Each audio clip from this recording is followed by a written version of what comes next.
नमस्कार,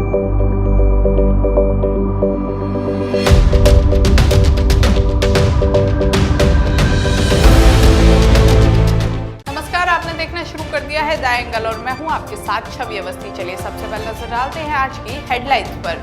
यूपी में 10 राज्यसभा सीटों को लेकर चिंतन मंथन तेज, संबित पात्रा का नाम चल रहा है आगे। राहुल गांधी 23 अक्टूबर से करेंगे बिहार विधानसभा चुनाव में प्रचार का आगाज। एक दिन में 2 सभाएं। एटीएम से 5000 से अधिक की निकासी पर जल्द लग सकता है शुल्क, आरबीआई की समिति ने दी सिफारिश। देश में कोरोना मरीजों का आंकड़ा 75 लाख के करीब, रिकवरी रेट हुई 88%। उत्तर प्रदेश में राज्यसभा की 10 सीटों पर होने वाले चुनाव को लेकर भाजपा में चिंतन मंथन का दौर तेज हो गया है। यूं तो तमाम दावेदार अभी से ही टिकट पाने की दौड़ भाग में जुटे हुए हैं, लेकिन अंतिम फैसला तो दिल्ली से ही होना है। वैसे भाजपा की कोशिश 2022 के विधानसभा चुनाव के मद्देनजर सियासी सरोकारों व समीकरणों में फिट बैठने वाले चेहरों को ही राज्यसभा भेजने की है। इन 10 सीटों में वर्तमान में यूपी से राज्यसभा सदस्य अरुण सिंह, नीरज शेखर और केंद्रीय मंत्री हरदीप पुरी की वापसी लगभग तय मानी जा रही है। इन लोगों को पार्टी हाईकमान की तरफ से नामांकन की तैयारी का संकेत दे दिया गया है। इसके अलावा चर्चा तो ये भी है कि बीते कई चुनाव से दूसरे राज्यों के लोगों को उत्तर प्रदेश से राज्यसभा भेजकर समायोजित करती जा रही भाजपा इस बार भी 1-2 ऐसे चेहरों को राज्यसभा ले जाकर उनके गृह राज्यों के सियासी समीकरणों को साधने की कोशिश कर सकती है। इस सिलसिले में पार्टी के राष्ट्रीय प्रवक्ता संबित पात्रा का नाम काफी चर्चा में है। कांग्रेस के पूर्व अध्यक्ष राहुल गांधी अब 23 अक्टूबर को बिहार विधानसभा चुनाव में प्रचार का आगाज करेंगे। यहाँ वे एक दिन में 2 रैली को संबोधित करेंगे। वे हिसुआ विधानसभा सीट से कांग्रेस के उम्मीदवार नीतू सिंह की एक रैली को संबोधित करेंगे। पार्टी भूमिहार वोट बैंक पर नजर गड़ाए हुए है, क्योंकि पहले विधानसभा चुनाव में 9 विधायक भूमिहार समुदाय से चुने गए थे। समुदाय को एक संदेश देने के लिए कहलगांव विधानसभा सीट में एक अन्य रैली को भी संबोधित करेंगे। इस सीट से कांग्रेस के सीएलपी नेता सदानंद सिंह के बेटे मुकेश सिंह कांग्रेस के टिकट पर चुनाव लड़ रहे हैं। जानकारी के मुताबिक पार्टी तेजस्वी यादव और राहुल गांधी की संयुक्त रैलियों पर काम कर रही है, लेकिन कार्यक्रम को अंतिम रूप दिया जाना बाकी है। कांग्रेस पार्टी बिहार विधानसभा चुनाव में राहुल गांधी की कम से कम 6 रैलियों, प्रत्येक चरण के चुनावों के लिए 2 रैलियों की योजना बना रही है। बता दें कि इससे पहले राहुल गांधी 9 अक्टूबर से 21 अक्टूबर तक अपने संसदीय क्षेत्र वायनाड का दौरा करेंगे। ईडी ने विदर्भ सिंचाई विकास परियोजना के तहत 12 परियोजनाओं में पाई गई अनियमितताओं पर जांच शुरू कर दी है। ईडी के एक अधिकारी ने बताया कि एजेंसी ने जल संसाधन विभाग के अधिकारियों से बांध परियोजना के लिए जारी किए गए टेंडर, संशोधित प्रशासनिक स्वीकृतियों और 1999 और 2009 के बीच संदर्भ सिंचाई विकास निगम, कृष्णा घाटी सिंचाई परियोजना और कोकण सिंचाई विभाग निगम से जुड़े ठेकेदारों को किए गए बिलों के भुगतान के बारे में जानकारी मांगी है। इस जांच से महाराष्ट्र के डिप्टी सीएम और एनसीपी नेता अजीत पवार की मुश्किलें बढ़ सकती हैं, क्योंकि 2012 में विभाग की अनियमितताएं सामने आई थी। आने वाले दिनों में हो सकता है कि आप जब अपने एटीएम से 5000 से अधिक राशि निकालें तो उसके बाद उसके ऊपर चार्ज भी लगा दिया जाए। हालांकि ये आपके मुफ्त 5 ट्रांजैक्शन में शामिल नहीं होगा। इसके लिए आपको अलग से राशि का भुगतान करना होगा। ये तभी लागू होगा जब एटीएम से 5000 से ज़्यादा की राशि निकालेंगे। इस बार में 5000 से ज़्यादा की राशि निकालने पर बैंक आपसे 24 रुपये तक का चार्ज वसूल कर सकता है। मौजूदा समय में एटीएम से 5 मुफ्त ट्रांजैक्शन की जा सकती हैं। इसके बाद अगर उसी महीने में इससे ज़्यादा ट्रांजैक्शन की जाती है तो बैंक आपसे 20 रुपये वसूल करता है। दरअसल भारतीय रिजर्व बैंक की एटीएम शुल्क की समीक्षा के लिए गठित की गई समिति ने अपनी सिफारिशें सौंप दी हैं। इसके आधार पर बैंक 8 साल तक एटीएम शुल्क में बदलाव कर सकते हैं। बता दें कि मुंबई, दिल्ली और बेंगलुरु जैसे मेट्रो सिटीज में ग्राहकों को एक महीने में एटीएम से 3 बार पैसा निकालने की छूट है। इसके बाद चौथी बार पैसा निकालने पर अतिरिक्त शुल्क लगता है। कहते हैं जहाँ चाह है वही राह है, एक ऐसी ही मिसाल बन के सामने आया है पुलिस बैंक। इन्हीं परेशानियों को दूर करने के लिए छत्तीसगढ़ के जगदलपुर जिले में बस्तर पुलिस अधीक्षक ने लगभग 1 साल पहले पुलिस बैंक की शुरुआत की थी। इस बैंक की सबसे खास बात यह है कि बैंक में कर्मचारी भी पुलिस के हैं और ग्राहक भी। यहाँ पुलिसकर्मी हर महीने अपना थोड़ा थोड़ा पैसा जमा कराते हैं। इस तरह 1 साल के अंदर ही इस पुलिस बैंक में 750 से ज्यादा ग्राहक बन चुके हैं। यही नहीं, इस बैंक से कई लोग ने घर बनाने और अन्य कामों के लिए लोन भी लिया है और ब्याज भी नाक के बराबर लगती है। इस बैंक की एक और खासियत यह है कि यहाँ लोन लेने के लिए लंबी चौड़ी प्रक्रिया नहीं होने से लोगों का काम जल्द हो जाता है। यही वजह है कि पुलिस बैंक में ग्राहकों की संख्या लगातार बढ़ती जा रही है। यहाँ से लोन लेने वाले लोगों का कहना है कि पुलिस बैंक खुल जाने से हमें बहुत कुछ फायदे हुए हैं। वर्तमान में बस्तर पुलिस के द्वारा मुख्यालय में एक सहकारी समिति, आम भाषा में जिसको पुलिस बैंक भी कहते हैं, उसको खोला गया है। ये लगभग 1 वर्ष से संचालित है और इसमें जितने भी पुलिस के अधिकारी कर्मचारी हैं वो सम्मिलित हो सकते हैं, मेंबर बन सकते हैं। अभी वर्तमान में लगभग 750 इसके कस्टमर हैं जिन्होंने अपना खाता खुलवाया है। ये मंथली इसमें कुछ न कुछ अपना बचत करके बैंक में जमा करते हैं और इसका सबसे बड़ी बात है कि जब भी आवश्यकता हो तत्काल उनको इसमें ऋण का, लोन का लाभ दिया जा सकता है। जैसे आमतौर पर किसी के हायर एजुकेशन के लिए या किसी कोई अनफॉर्चुनेटली कोई बीमारी हो जाए उसके लिए या मकान बनाने के लिए आवश्यकता होती है तो उनको बैंक में समय लग जाता है और अधिक मात्रा में बैंक लोन लेने के लिए पुलिस लाइन से भी तत्काल हम मदद नहीं मिल पाती है। तो इस बैंक से वो सुविधा मिल पाएगी क्योंकि इसमें लगभग 3 लाख तक अभी हम लोगों ने शुरू किया, 3 लाख तक किसी व्यक्ति को लोन मिल सकता है। मैंने भी अपने घर के कार्य के हेतु यहाँ से लोन लिया क्योंकि मेरा घर का कार्य आधा अधूरा था, जिसके यहाँ से लोन लेने से पूर्ण हुआ। और सबसे खासियत यह है कि यहाँ पे जब लोन लिया मैंने तो यहाँ मुझे कोई दिक्कत नहीं हुई। सिर्फ एक पन्ने का फॉर्म भरवाया गया जिसमें मुझे तुरंत दूसरे दिन लोन का प्रावधान मिला, सुविधा मिला।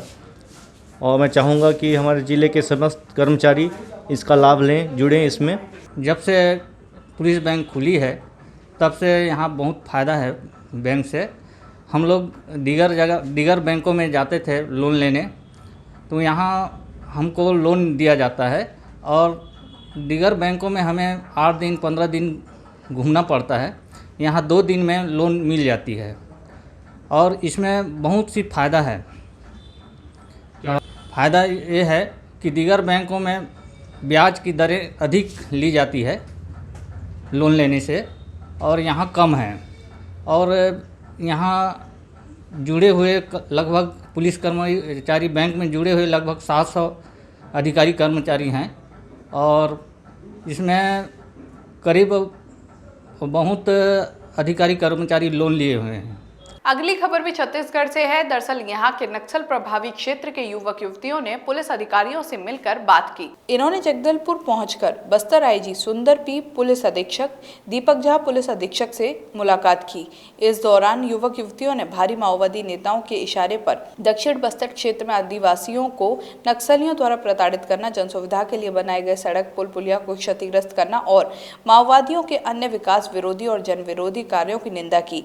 पुलिस महानिरीक्षक द्वारा बस्तर के वनांचल एवं आदिवासी क्षेत्र के युवक युवतियों से रूबरू होते हुए उनके विचारों को भी सुन रहे थे और इस दौरान उन्होंने कहा कि जल्द से जल्द बस्तर से नक्सलवाद को मुक्त करना है।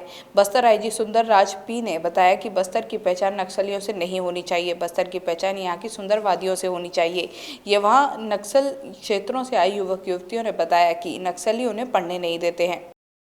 बच्चे, युवा युवतियाँ लगातार पुलिस के पास आते हैं और पुलिस के समक्ष अपना विचार रखते हैं, क्षेत्र के परिस्थिति है, क्षेत्र के समस्या के बारे में भी जानकारी देते हैं और उसके माध्यम से हम आगे क्या कार्य योजना होना चाहिए, इन क्षेत्र के विकास के लिए, इन क्षेत्र की सुरक्षा के लिए क्या क्या हमको करना चाहिए, इस दिशा में लगातार हम लोग काम करते थे।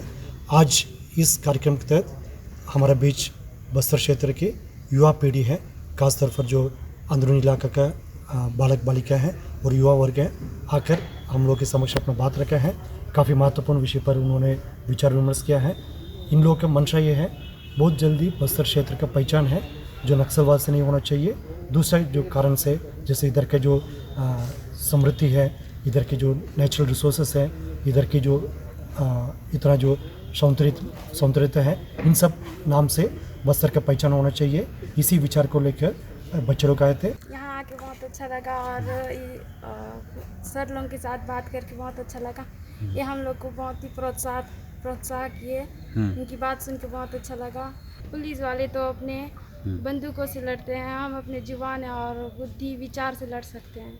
हाँ, जो यहाँ से सुन के सीख के गए हैं वो हम अपने स्कूल में बताएंगे, अपने साथ वालों को बताएंगे, अपने गांव वालों को भी बताएंगे और उनको भी प्रोत्साह करेंगे। 12वीं का मैं क्लास स्टडी कर रहा हूँ, तो अभी आगे पढ़ना ही है। तो हम देखते हैं कि हमें पढ़ने नहीं दिया जा रहा है इन नक्सलवादों के द्वारा, तो हमें इस नक्सलवाद को ख़त्म करना है। तो देख रहे हैं कि हमें ज़्यादा से ज़्यादा नक्सलवाद ख़त्म करना है और लोगों को जागरूक करना है कि हम आगे बढ़ना है और लोग जो नक्सलवाद हैं वो अंधेरे की ओर जा रहे हैं, तो उनको हमें आगे लाना है और उन्हें भी जागरूक करना चाहिए। नक्सलीवाद जो बच्चों को पढ़ने नहीं देते, घर सबको तोड़ते हैं, लोगों को भी बहुत पीटते मारते हैं। हम लोग नहीं चाहते कि ये सब हो बोल के, तो इसलिए हम चाहते हैं कि नक्सलवाद जल्द से जल्द ख़त्म हो और लोगों को भी ऐसा लगे कि ये नक्सलवाद ख़त्म होना चाहिए। कभी भी दूसरे के दबाव में आकर मतलब गलत नहीं करना चाहिए, जो गलत कर रहा है उसे रोकना चाहिए। अगली खबर भी छत्तीसगढ़ से है, जहां दंतेवाड़ा जिले में नक्सलियों की घर वापसी के लिए एक विशेष अभियान चलाया जा रहा है। इस अभियान का नाम लोन वर्राटू है। इसके तहत 3 नक्सलियों ने आत्मसमर्पण कर दिया है। इन्होंने दंतेवाड़ा एसपी डॉक्टर अभिषेक पल्लव के सामने सरेंडर किया। ये तीनों नक्सली कटेक कल्याण कमेटी, मलांगीर एरिया कमेटी और भैरमगढ़ एरिया कमेटी के अंतर्गत सक्रिय थे। दंतेवाड़ा पुलिस अधीक्षक अभिषेक पल्लव के सामने कमांडर मुआ पोडियामी, जन मिलिशिया सदस्य गंगाराम और सप्लाई टीम सदस्य देवी मंडावी ने सरेंडर किया। एसपी अभिषेक पल्लव ने समर्पित नक्सलियों को 10-10 हजार रुपए की प्रोत्साहन राशि दी। समर्पण करने आए नक्सलियों ने नक्सल गतिविधियों की जानकारी निकलकर दक्षिण बस्तर पुलिस के सामने आ सकती है। इसके साथ ही पुलिस को फायदा हो सकता है।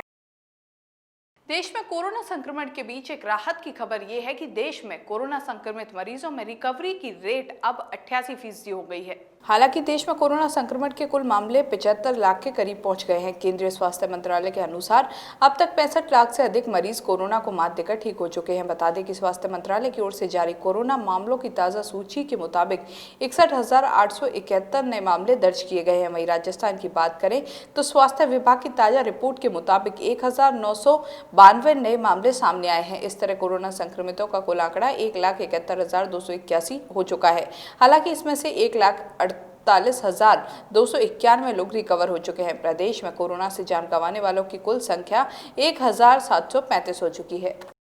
राजस्थान की सियासत में कोरोना की सेंधमारी लगातार जारी है। अब तक कई नेता और विधायक कोरोना की चपेट में आ चुके हैं। अब भाजपा के वरिष्ठ नेता और पूर्व विधानसभा अध्यक्ष कैलाश मेघवाल की कोरोना रिपोर्ट भी पॉजिटिव आने की खबर आई है। दरअसल पूर्व विधानसभा अध्यक्ष को तबियत खराब होने के बाद एसएमएस के आईसीयू में भर्ती कराया गया था, जहां जांच के बाद उनकी कोरोना रिपोर्ट पॉजिटिव पाई गई है। वहीं आईएएस नीरज के पवन की कोरोना रिपोर्ट भी पॉजिटिव आई है। नीरज कल भरतपुर के बयाना के अड्डा गाँव में गुर्जर समाज की हुई महापंचायत में सरकार की ओर से समझौता पत्र लेकर पहुंचे थे और सरकार और गुर्जर नेताओं के बीच मध्यस्थता कर रहे थे। वहां से लौटने के बाद नीरज ने अपनी कोरोना जांच करवाई थी, जिसकी रिपोर्ट पॉजिटिव पाई गई है।